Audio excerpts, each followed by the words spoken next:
కొత్త కొత్త పద్ధతులకు పోతున్నారు. సాక్ష్యాలు సృష్టించడము, ఎవరితోనో రాయించుకోవడము, కన్ఫెషన్లను చేయడము, అరెస్టులు చేయడము. ఏమో మా చేత కాదా? 3-4 గంటల్లో మేము రామా? వచ్చిన తర్వాత మేము ఆపితే మాత్రం ఆగుతారా మా వాళ్ళు? ఎక్కడికెక్కడ ఇదే పని చేయడం మొదలు పెడితే వాళ్ళ పరిస్థితి ఎట్లుంటుంది? నక్క తెలివితేటలతో గుంటనక్కల్లాగా వ్యవహరించి చేసేంత తెరచాటు ఉండదు వైఎస్ఆర్ కాంగ్రెస్ పార్టీని. అలాంటి వ్యవహారాలు చేయాల్సి వస్తే పులి పంజా ఎట్లుంటుందో అట్లా దెబ్బ తగుల్చి.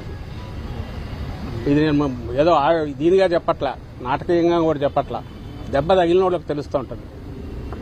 నువ్వు ఆ దెబ్బ కొడుతున్నావు అంటే, ఎట్లయినా కొట్టచ్చని నువ్వు చూపిస్తున్నావు అంటే, ఆ ఎట్లయినా కొట్టడంలో నీకంటే బలంగా కొట్టగలిగిన శక్తి వైఎస్ఆర్సీపీకి ఉంది. ఎందుకంటే ఇది అభిమానంతో ఏర్పాటైన పార్టీ, అభిమానులుగా కార్యకర్తలుగా ఉన్న పార్టీ, జగన్మోహన్ రెడ్డి గారిని ఓన్ చేసుకున్న కార్యకర్తలు ఉన్న పార్టీ. ఈ దెబ్బ చాలా భయంకరంగా ఉంటుంది. ఇప్పటికైనా ప్రాప్తకాలజ్ఞతతో, అంటే ఆలోచించి చంద్రబాబు నాయుడు గారు కానీ ఆయన చుట్టూ ఉండేవాళ్ళు కానీ, మనమే ఒక విత్తనం వేస్తున్నాం, ఇది పెద్దదైనాక రేపు మనకే తగులుతుందని వాళ్ళు రియలైజ్ అయితే వాళ్లకు మంచిది, రాష్ట్రానికి మంచిది, ప్రజలకు కూడా మంచి జరుగుతుంది. ఇంతే మేము విజ్ఞప్తి చేయగలిగారు. ఇది ఎల్లకాలం ఉండదు, సీజన్ మారుతోంది. 5-6 నెలలు అయింది, ఇప్పటికే మొదలైంది.